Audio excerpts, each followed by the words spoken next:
So I just want to reiterate what Shannon said. This is really a presentation aimed at a general audience and not assuming any statistical knowledge or previous experience in modeling or anything like that.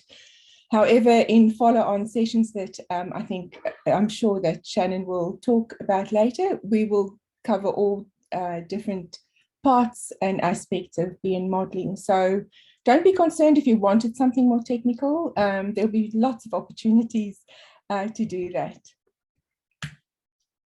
So there we go. So we'll start off with a why. And the why is because it is a graphical modeling tool. It's really good from a visual perspective to engage with stakeholders. So here you can see people in a cheetah conservation workshop where we even just used little sticky notes, and they would then think about, well, what exactly are the key things that we need to take into consideration. And then on the right, you can see Kerry is sort of making notes. We then transcribe that into a BN. And the beauty of that is that you find that the stakeholders engage with the model.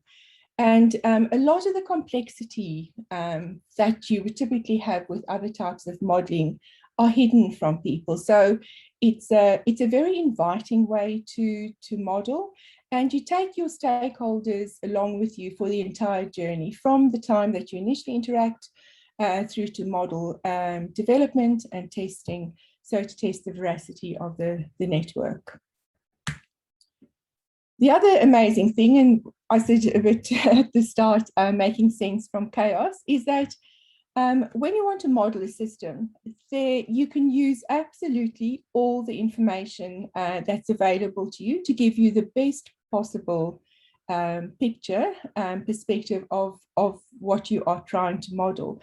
So in a Bayesian network, we can combine diverse sources of information. So, whether it's model output, whether it's empirical data, whether it's expert knowledge, published literature or grey literature, whatever we have, we can combine all of that in our model. Now, on the other side of the spectrum, from having too much data, you might have data paucity. And so, for example, in my initial research, that was certainly the problem. When you deal with vulnerable or threatened species, you do not have the luxury of a whole lot of data at your fingertips. However, you typically have access to experts that have been in that field for a long time. So that is then when we can really leverage their knowledge and represent that in a BN. The other thing is that it might be particularly difficult to go and get the information you want, or you might have budget constraints as well. So in those situations, again, we need to sort of think, well, are there other ways in which we can obtain the information? Or is the meter that we've got not calibrated finely enough for the levels we want? Now, with experts, it is great if you can make the best use of your experts, but you might also find that with experts, you will get differing opinions.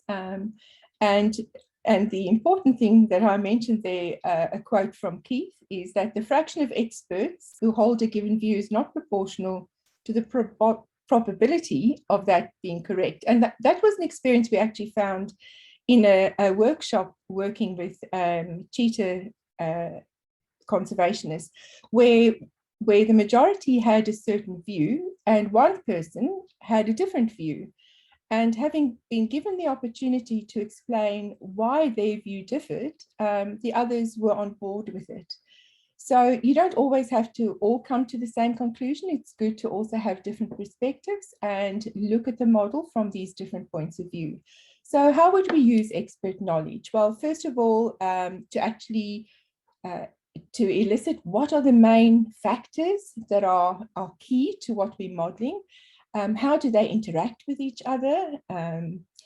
what is the structure? So we then build up the structure of the model using our experts, and they would help us provide probabilities, because what I'll show you later on is just a very simple little model, and behind each of the factors, there's a little probability table. And also they can help with the network veracity. So this hopefully will never occur where there's no time for thinking and you just make a management decision, because Bayesian networks actually helps you to make decisions even when there's uncertainty around you. So it's a structured approach to making decisions. And the reason for that is that we can capture uncertainty explicitly. So there's some excellent literature out there on uncertainty, and here's just a few of them. And one of them is actually from one of the members of our society who's here today, Bruce. He's written that as well. So I think that's all I wanted to say about capturing uncertainty, I think. Yeah, so basically we use uncertainty to quantify. So typically in a Bayesian network, we use probabilities to quantify uncertainty. And the probability we assign to uncertain events are typically dependent on like the context we're modeling in and certain assumptions we make. And for some events, we might have a really good understanding. So for example, what's the probability that the next toss of a coin will be heads or tails? However, you might not be as, it might not be as well defined to say, well, what's the probability that a tree is going to fall on my house next year or something like that. So we also want to be able to update our beliefs as we observe new evidence. So that leads us nicely then into what is a Bayesian network. So just stepping back a little bit in history, I thought I'll give you a quick little history lesson. So Thomas Bayes was born in 1702 to Anne and Joshua Bayes. Now, the Reverend Joshua Bayes was one of the first of 6 publicly ordained nonconformist ministers in England. And why that's important is that typically with those ministers is they would have their children privately educated. And so there's speculation that Thomas had the advantage of being taught by Abraham de Moivre, who was an eminent French mathematician who fled France due to persecution of Protestants. And de Moivre was also friends with Edmund Halley and Isaac Newton. And he wrote a book on probability. I've written it down somewhere what it was called. It's The Doctrine of Chances, a method of calculating the probabilities of events in play. Now, the weird fact about de Moivre is that he actually calculated correctly the date of his death, which is a very odd thing to even want to do. Anyway, so Thomas then became an ordained minister, and then he joined his father initially, and then he had his own, went to the Presbyterian meeting house in Royal Tunbridge Wells in Kent in England. And his good friend, Richard Price, actually published his work after his death. And he presented it to the Royal Society of London. And it's also known as the method to solve the problem of inverse probabilities. And the amazing thing with Bayes' theorem is it enables us to sort of reframe these questions of chance. Because essentially, without giving you the equations, what Bayes' theorem does is you have an initial belief about a probability or an event. So that is our prior belief. Then we will revise our belief as we get new evidence to either support or it might counter the belief we have. But in any way, the point is we take on board this new data or information that we have to then calculate a posterior distribution, a posterior probability. And it's a very intuitive way of dealing with probabilities. Now, moving on to modern day, today Pearl is credited with the development of Bayesian networks. And he also received a Turing Award in 2011. And the simple little Bayes net that he created has been used several times before, and it's great because it demonstrates the key reasoning that you can do with a BN. So even though it's very simple, it actually demonstrates for you what we can do with that. So I'm going to try and do a quick demo here, if I can find, click out of, oopsie, this. There we go. Can you all see that okay? Just yes or no? I'll assume. Sandra, great. Oh, good. Okay, thanks. All right, so let's look then. The way he illustrated it, he said that the area where he lives is sort of prone to earthquakes. So if you've got a house alarm, it can be set off either by there being an earthquake, which is sort of a bit less likely to set off the alarm. A burglary is hopefully going to be pretty sure to set off your alarm. If your alarm goes off, he's got a couple of neighbors, John and Mary. I think Mary tends to listen to loud music, so she might not always hear it. However, John is a bit more reliable. So behind each of these, the probability in his neighborhood of there actually being a burglary is pretty low, only about like 1%. The probability of an earthquake is also a little bit more likely, still a bit not too bad. And then when we go to alarm, what we're saying now here is the sort of questions we ask is, if there's an earthquake and there's a burglary, what is the probability that my alarm is going to go off? And that was about 95%. If there's only an earthquake and there hasn't been a burglary, it's about 29% of the time it will actually set off your alarm. If there's no earthquake and there's a burglary, then it's quite likely to set it off, about 94%. If there's no event, there's a very small chance that there's a defect and it might go off sometimes. Then if we look at these other probabilities, like John calling. So if your alarm goes off, John is a bit more reliable and he will hear it 90% of the time. He's probably maybe working from home and he's bound to call you. There's still a small chance he might call you because he might get confused with hearing something else. Mary, however, is a bit less likely to call you because you might not hear the alarm going off. And therefore, she's also, if the alarm doesn't go off, it's very unlikely she's going to call you. Now, so what we've done now, effectively, is we've modeled it in a causal way, which is often the way that these models are built. It doesn't have to be, but that is normally the general way of doing it.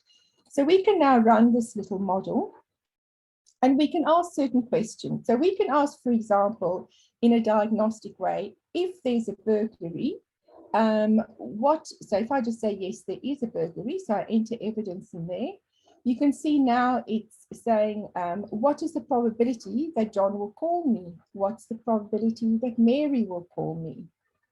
And if we look at something else in a more, in a predictive way, for example, we can say, if the alarm goes off, what is the probability that there's been a burglary, and what is the probability that there's been an earthquake? So now we are doing it in a predictive way, so we're reasoning upwards. And the whole idea of this is because, by the way we've modeled it with probabilities, it's like a joint distribution over all of the factors. So if you change one thing, it's going to propagate and affect everything. It's going to go through the whole network there. So that will be a predictive way of reasoning. Now, one thing that's, I think, pretty powerful about BNs is that there's this thing that they call explaining away. So say the alarm goes off and you receive information that there's actually been an earthquake in the area. So we say, yes, there's been an earthquake. What you can see there is a dramatic drop in the likelihood that there was a burglary. So what that means is, By having got that additional information that there's an earthquake, it explains away what we've observed, that an alarm has gone off. So those were the main things I just wanted to show you with regards to what we can do with Bayesian. Let me see if I can get back to my presentation. So when do we use it? So we can use it in a load of different fields. So for example, in IT, and if you're interested, I've got references for all of these things that are written down there. So for software defects predictions, in space, they used it for NASA Space Shuttle previously, and in criminal and forensic fields, they've used it for criminal profiling, in medical for body sensors, diagnosis and pathology. In environment, I've used it for algal blooms, conservation and pest risk management. In manufacturing, assembling fixture fault diagnosis, and in finance, operational risk modeling, and also other type of BNs that I've worked on is looking at in blockchain on how, modeling Ethereum, and also in other places the fraud, the likelihood of fraud of something. So that was more of a finance one. So basically, when do we consider using a BN? Well, if you've got a complex system with a whole lot of different information, it's a great way of capturing, of using a BN to represent a complex system. And as I said previously, you're able to sort of abstract away some of the complexity. It also gives us insight into potential knock-on effects. What if something changes? How is that going to affect other parts of the system? And it enables us to capture expert knowledge, which is very important. So the knowledge that's in the heads of your experts can actually be captured there for posterity in a BN. And we can represent uncertainty. We can explicitly represent uncertainty in the model, which I think is pretty powerful. Make our decisions under uncertainty. And lastly, I think, which is very important to me, is that we can actively engage with our stakeholders throughout the whole process. So over to Shannon now, and I hope that you'll leave with enough questions that you'll join our follow-up webinar sessions, which will cover everything BN related. Thanks, Shannon. Fantastic. Thank you, Sandra. I really enjoyed the demonstration that you gave us. As someone who works occasionally with non-technical people, it's really helpful to see how these can be used in an interactive sense to communicate messages. So I really appreciated that. Thank you. Thanks. We have a few things that are coming up in the life of our society that you may be interested in. Firstly, we have our annual conference that is running from the 15th to the 18th of November. It's an online conference, so if you're not based in Australia, then you're still able to join. And that would be a great opportunity for people to share research and connect with other people working in this space. So we encourage you to check that out. There are details to follow on our website, which you can see linked there. This is the first webinar in our series. The next webinar is entitled The Many Faces of Probability, brought to us by Dr. Bruce Marcotte. That'll be running from 12 to 12:30 p.m. Australian Eastern Standard Time on the 2nd of September. So you can look forward to that. And we would love for you to connect with us via our socials. So you can see there, our Twitter handle is ABNMS_science, and we have a YouTube channel as well, ABNMS -BN modeling.